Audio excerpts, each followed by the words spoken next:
आलू पोहा खाओ और विक्टू के गुण गाओ।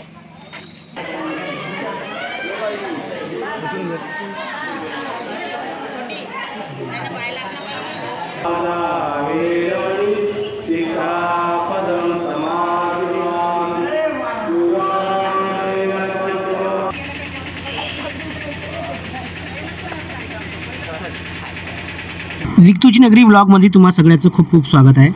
आज होता रविवार, थोडीशी सुट्टी होती, थोडीशी म्हणजे आज रविवार होता, आज सुट्टी होती, त्याच्या कारण मी म्हटलं सकाळी सुटावं आणि व्लॉग बनवावं। खूप दिवस झाले तर मी उठलो सकाळी 6:30 वाजता आणि तुमच्या सेवेस हजर झालो। सकाळी उठल्यावर देवस्थान एरियात जेव्हा आलो तेव्हा इकडे पूर्ण सुनसान होता, सध्या तरी गर्दी झालेली नाही होती। मग जेव्हा अंदर गेलो तेव्हा लोकांची वर्दळ दिसली।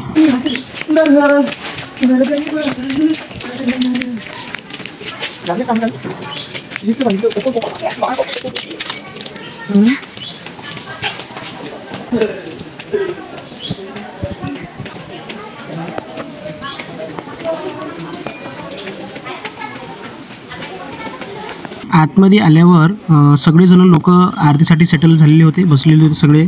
मग मी जागा पाहत होतो बसायची। थोडा समोर आलो आणि इथं या लोकांच्या मागं इथे जाऊन बसलो।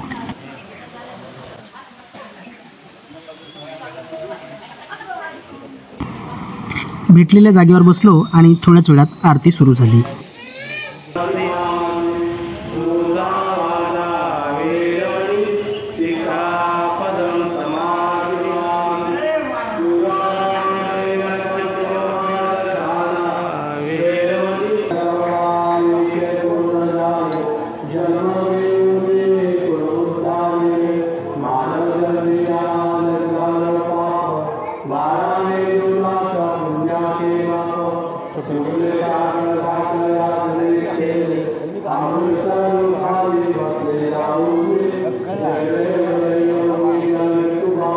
आताच आरती झालेली आहे। आरती झाल्यानंतर लगेच आता मी जातोय समाधी स्थळाकडे पाया लागण्याकरता। टाकळघाटला येणाऱ्या प्रत्येक विक्टू भक्तांना माहीत आहे की इथे सकाळची आरती झाल्यानंतर पोह्याचा प्रसाद वाटण्याची परंपरा आहे। चला तर मग पोहे खायला जाऊया। हा बघा, भोजन कक्षातून पोहा तयारी होऊन येत आहे।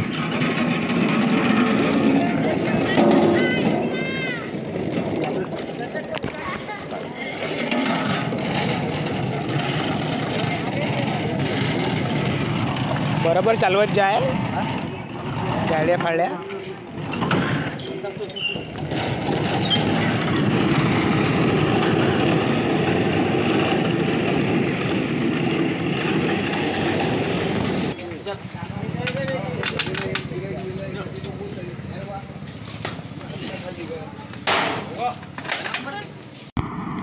पोहा टेबलवर आल्याबरोबर भक्तांनी प्रसाद खाण्यासाठी लाईन लावायला सुरुवात केली।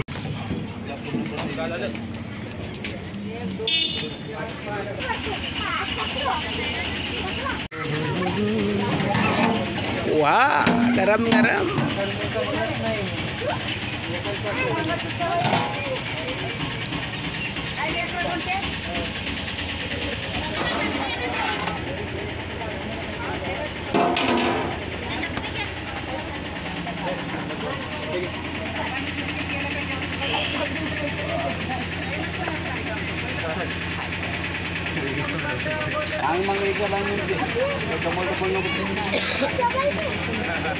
आपल्याला इकडून भेटेल, आपल्याला इकडून भेटेल का? खा चांगला मी खात राहू।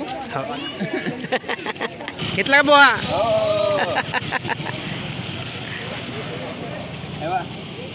हो ठीक।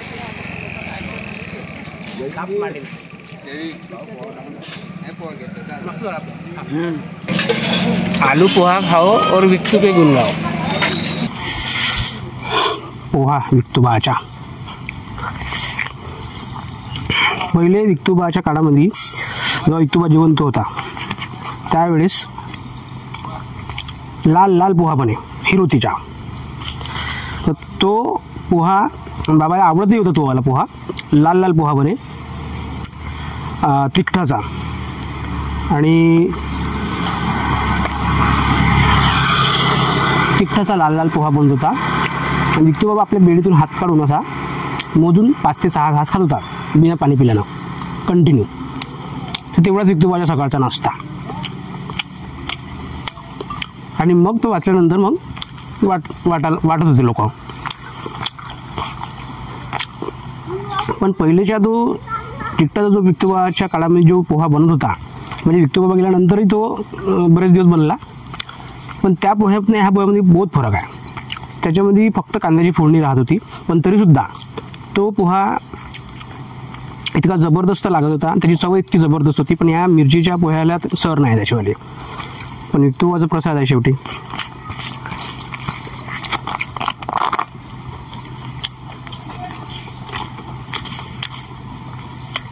बढिया. आज सुट्टी आहे.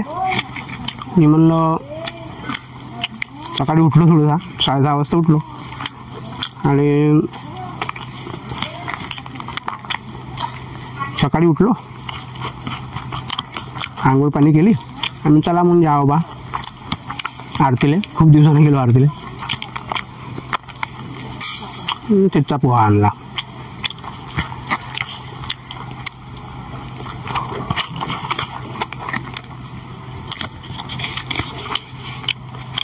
लाल पोह्याची खूप आठवण येते. आमचं लहानपण गेलं लाल पोह्यामध्ये. आता या हिरव्या पोह्याला त्या लाल पोह्याची सर नाही. तो पोहा जबरदस्त होता, आवडीने खात होता आम्ही. आम्हा सगळ्यांचे लहानपण त्या लाल पोह्यामध्ये गेले.